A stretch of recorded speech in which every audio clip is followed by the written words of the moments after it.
ہر طرح کی حمد و ثنا کی پیائی اور بڑائی لائق و زیبا ہے صرف ایک اللہ تبارک و تعالیٰ وحدہ لا شریک کے لیے۔ اس نے اس پوری کائنات کو پیدا فرمایا اور قیامت تک آنے والے انسانوں کی رہنمائی کے لیے محمد رسول اللہ صلی اللہ علیہ وسلم پر اپنا کلام نازل فرمایا۔ اے اللہ تو اپنے بندے اور رسول محمد صلی اللہ علیہ وسلم پر، آپ کے اصحاب پر، آپ کے متبعین پر اور جو لوگ قیامت تک آئیں گے اور آپ صلی اللہ علیہ وسلم کی اتباع کریں گے ان سب پر بے شمار درود و سلام نازل فرما، آمین یا رب العالمین۔ بزرگوں، دوستوں، بھائیوں، 1443 ہجری کا یہ 11واں مہینہ بھی اپنے آخری پڑاؤ پر ہے۔ اس کی آج 23 تاریخ ہے۔ آج کے خطبہ جمعہ میں جس بات کی طرف دھیان مجھے بھی کرنا ہے اور آپ کو بھی کرنا ہے وہ یہ ہے کہ میرے زندگی میں بھی اور آپ کے زندگی میں بھی اور جتنے لوگوں تک یہ بات پہنچ رہی ہے ان سب کی زندگی میں اس طرح کے واقعات پیش آتے رہتے ہیں۔ آج جو بات ہے وہ یہ کہ موجودہ صورتحال آج کے ٹائم میں ہے،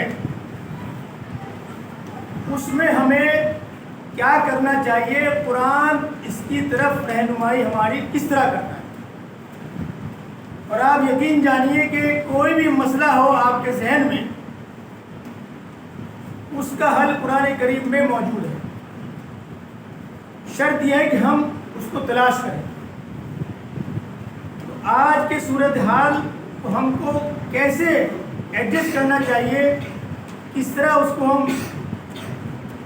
اپنے اوپر لاگو کر کے اس سے نکلیں اور اس میں ایڈجسٹ ہوں، وہ قرآن کریم میں موجود ہے۔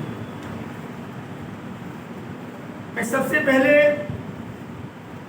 آپ کے سامنے ایک واقعہ بیان کرتا ہوں قرآن کریم کا، اور وہ واقعہ قرآن کریم میں ایک جگہ نہیں، کم سے کم 3 یا 4 جگہ اللہ تعالیٰ نے اس کو مینشن کیا، دہرایا ہے۔ اور ایک بات اور بتا دوں، یہاں ذہن میں آئی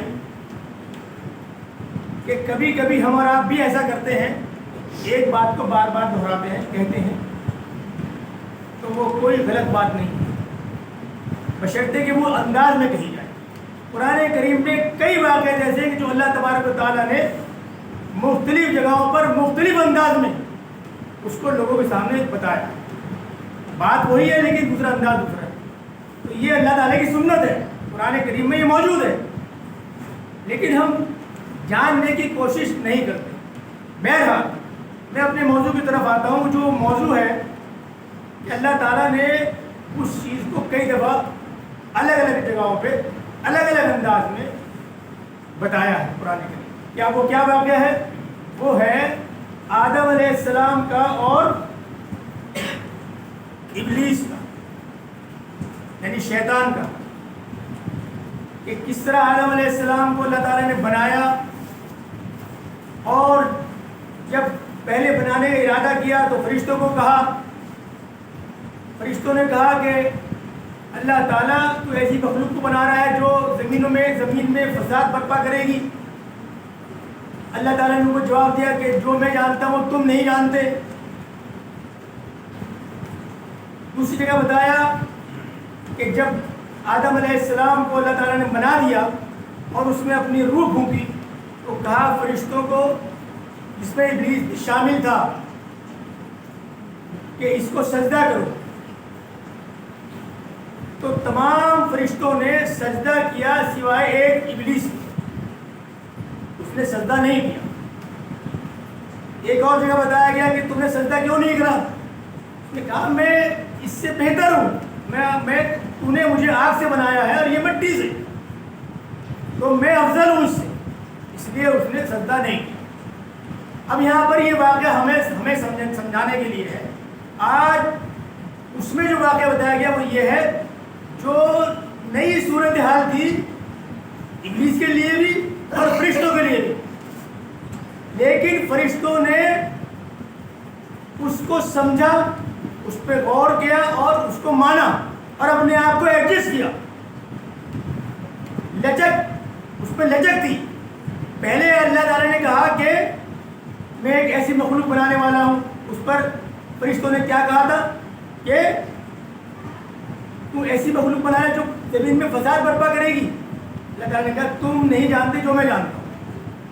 وہاں پر فرشتوں نے اپنے آپ کو ایڈجسٹ کیا کہ ٹھیک خاموش. جب یہ بات کہی سجدہ کرو، وہاں پر بھی انہوں نے اس حالات کو سمجھا اور سجدہ کیا، لیکن ابلیس نے سجدہ نہیں کیا. انہوں نے لچک پیدا کی اپنے اندر اور اس نے عقل پیدا کی اپنے اندر. آج کے حالات بھی وہی ہیں. ہم کو یہ دیکھنا ہمیں کیا کرنا ہے. قرآن کیا کہہ رہا ہے؟ موجودہ صورتحال کو سمجھو، اپنے اندر لچک پیدا کرو اور اپنے آپ کو اس میں ایڈجسٹ کرنے کی کوشش کرو جتنا بھی آپ کر سکتے ہو. تو ہمیں آج کے حالات میں فرشتوں والی سنت پر عمل کرنا ہے، نہ کہ ابلیس والے پر ہم اکڑ جائیں کہ نہیں ہمارے معاملات تو ایسے تھے، ہمارے تو پرکھوں نے اتنے برسوں تک راج کیا ہے اور ہم تو یہاں کے مالک ہیں، ہم نے یہاں ہندوستان کو یہ دیا یہ دیا یہ دیا، مختلف دن مانے لگو آپ. تو یہ معاملہ ہوگا شیطانی عمل، اکڑنے والا. ارے بھائی پچھلے میں آپ کیا تھے؟ آپ کی حکومت کتنے سال رہی؟ آپ نے کیا کرا؟ کیا اس ملک کو دیا؟ اور اب کیا دے رہے ہو؟ لیکن آج کے حالات مختلف ہیں، دوسرے ہیں، تبدیل ہو چکے ہیں. تو ہمیں اپنے آپ کو ایڈجسٹ کرنا ہے آج کے حالات کے حساب سے، نہ کہ اس وقت کہ ہم نے 21 سال حکومت کی اور ہمارا تو یہ دبدبا تھا اور ہمارا تو یہ تھا. آپ پچھلا وقت گنواؤ اور ہم تو پہلے سب کے امیدوار ہیں. نہیں، آج آپ کو ایڈجسٹ کرنا ہے اپنے آپ کو ان حالات میں. بھلے ہی آپ کو ایک قدم پیچھے ہٹ کے دوسری صف میں بیٹھنا پڑے، آپ اپنے آپ کو چاہے پیچھے ہٹائیں ایک قدم، لیکن آپ کو ایڈجسٹ، یعنی ہمارے اندر رویہ ہونا چاہیے لچک والا. ہم نے اپنے آپ کو ایڈجسٹ کرنا ہے آج کے حالات میں. اور ایک بات اور بتا دوں، کعبے کے رب کی قسم، آج کے حالات کو آپ اپنے اندر موڑ سکتے ہیں. اس موقع کو غنیمت جانتے ہوئے یہ اللہ کا پیغام آپ دوسروں تک پہنچائیں، برادران وطن تک پہنچائیں، اپنے پڑوس میں پہنچائیں. یہ بہترین موقع ہے. دعا سلام کریں کہ بھائی یہ جو کتاب ہے یہ ہولی بک اللہ کی کتاب ہے. یہ صرف میرے لیے نہیں ہے، یہ جتنی میرے لیے ہے اتنی آپ کے لیے، اس لیے میں آپ کو دینے آیا.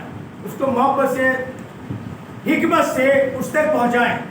نبی کی سیرت کا مسئلہ وہ حاصل کریں اور وہ پہنچائیں کہ محمد رسول اللہ صلی اللہ علیہ وسلم جو پیغمبر ہیں، اور آپ اس کو بتائیں کہ آپ کی جتنے کتابیں ہیں، جتنی وید ہیں، اس سب کے اندر آخری نبی کا ذکر ہے. وہ بتائیں، اس کی آنکھیں کھولیں. اور آپ خود جانتے ہیں کہ یہ میں آپ کو دے رہا ہوں، پڑھیں.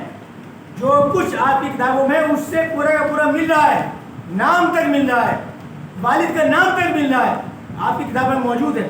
آپ جب اس کو اس ٹریک پر سمجھائیں گے تو یقیناً وہ آپ کی کتاب لے کے ماتھے میں بھی لگائے گا اور اپنے احترام سے رکھے گا. اب پڑھنا نہ پڑھنا وہ اس کا کام ہے. میں نے وہاں تک پہنچا دیا، وہ اللہ تعالیٰ اس کے دل میں ڈالے گا اور یہ معاملہ اسی طرح چلتا رہے گا.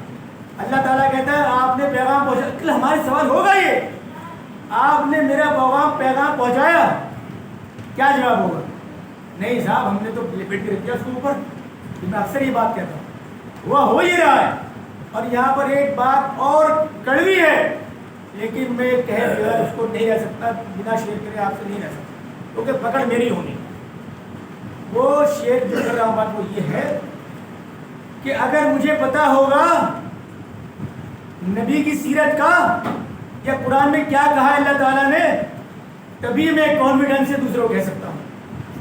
تو گھوم پھر کے بعد اپنی عمر آتی ہے کہ پہلے ہم جانیں قرآن میں کیا ہے، پہلے ہم جانیں کہ اس میں کیا حکم دیا گیا ہے، مومنوں کے لیے کیا حکم ہے، عوام الناس کے لیے کیا حکم ہے، پوری دنیا کے انسانوں کے لیے کیا حکم ہے. ساری چیزیں الگ الگ موجود ہیں. ایک بات اور ذہن میں آئی، اسی قرآن میں جو میرے اور آپ گھر میں رکھا ہے، ایک بھائی نے مجھ سے پوچھا، ایک بھائی سے میں نے بات کری، اور وہ مجھے امید ہے بھائی کو یاد آ جائے گا، یہاں پر موجود ہے، ان کو میں نے بتایا کہ سورہ کہف میں یہ واقعات ہیں۔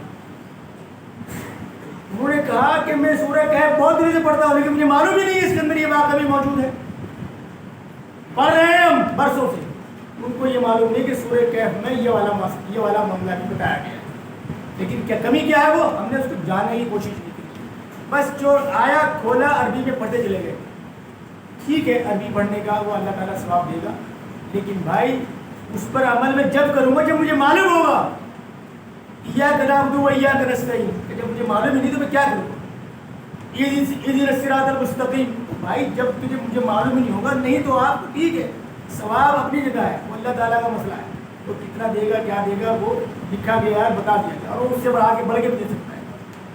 لیکن میں کہاں پر کھڑا ہوں، میں تو جانوں کم سے کم۔ تو بتانے کا مقصد یہ ہے کہ جب ہم جانیں گے سمجھیں گے تب میں صاحب والے کو بتاؤں، تب میں ادھر والے کو بتاؤں، تب میں کسی کو پیش کروں۔ تو پہلے مجھے جاننا ضروری ہے، جب مجھے جاننا ضروری ہے تو جو لوگ سن رہے ہیں سمجھ رہے ہیں ان کے لیے بھی اتنا ہی ضروری ہے جتنا میرے لیے۔ تو یہ ہے لچک والا مسئلہ۔ اور اگر آپ نے نہیں، وہ جو میں نے ابھی دہرایا پہلے بات، ہمارے تو پرکھوں نے اتنے برسوں حکومت کی ہے، ہم نے ملک کو یہ دیا یہ دیا یہ دیا، میں دے دیا، ٹھیک ہے۔ ہمارے تو ایک ٹائم کے اندر 42 45 46 50 تک ایم پی ہوا کرتے تھے۔ ارے آج بتاؤ، آج کتنے ہیں تمہارے پاس؟ آج تمہارے پاس انگلیوں میں گنتے ہیں، گنتی کے، وہ چھوڑ دو آپ جب 40 50 ہوا کرتے تھے۔ آج ارے ہمارے تو اتنے صوبوں کے اندر ہمارے چیف منسٹر تھے، آج کتنے ہیں؟ آج بتاؤ، آج کی بات کرو۔ آج جو چیز میرے اور آپ کے سامنے ہے اس کو ہم نے فرشتوں والی سنت سے ایڈجسٹ کرنا ہے، اپنے آپ کو اس حالات میں ایڈجسٹ کرنا ہے۔ اور جیسے میں نے پہلے کہا، یہ بہترین موقع ہے، خاموشی کے ساتھ اپنا کام کریں، پہلے تو اپنے آپ کو تیار کریں اور پھر دعوت کو عام کریں، اور یہ ہمارے سے پوچھا جائے گا، یہ ہلکا سا ہلکے میں بدلے اس کو، آپ اس کی جواب دہی میری اور آپ کی موجود رہے گی بالکل۔ اللہ تعالیٰ پوچھے گا تم نے میرا پیغام پہنچایا؟ کیا کہو گے آپ؟ کسی ایک کو تو دو، کسی کو دو، کم سے کم یہ تو کہتے ہیں میں نے دیا تھا فلاں شخص کو۔ اللہ تعالیٰ کا کام ہے اس کے دل کو نرم کرنا، اور اسی قرآن میں موجود ہے کہ پوری دنیا کے انسانوں کے قلوب جو دل ہیں وہ اللہ تعالیٰ کی 2 انگلیوں کے درمیان میں، پوری دنیا کے انسانوں، مسلمانوں کے نہیں، سب کے، وہ جدھر جائے جس کا دل پھیر دے۔ تو مجھے نہیں معلوم کہ بھائی کون آدمی کس وقت تبدیل ہو جائے اور وہ آپ کی بات کو مان لے، فری میں ثواب مل رہا ہے، فری میں، ہمیں صرف وہاں تک پہنچانا ہے۔ کعبے کے رب کی قسم ہے، بہترین سودا ہے۔ آپ دیکھیں تو دیکھو، قدم تو بڑھاؤ، قدم بڑھائیں آپ پہلے، تبھی بات بنے گی۔ تو میری آپ سب سے درخواست ہے، آج کے ماحول کو فرشتوں والی سنت پر جانچیں پرکھیں اور اس پر عمل کرنے کی کوشش کریں، اپنے آپ کو آج کے ماحول میں ایڈجسٹ کریں، اکڑ کے شیطان والی سنت پر نہ ٹھہرے رہیں۔ نقصان اس کو بھی ہوا، نقصان ہمیں بھی ہوگا۔ تو اللہ تعالیٰ سے دعا ہے کہ اللہ تبارک و تعالیٰ ہمیں صحیح سوجھ بوجھ اور فہم عطا فرمائے تاکہ ہم اس پر عمل کرنے کی کوشش کریں۔ باقی دعوانا الحمدللہ رب العالمین۔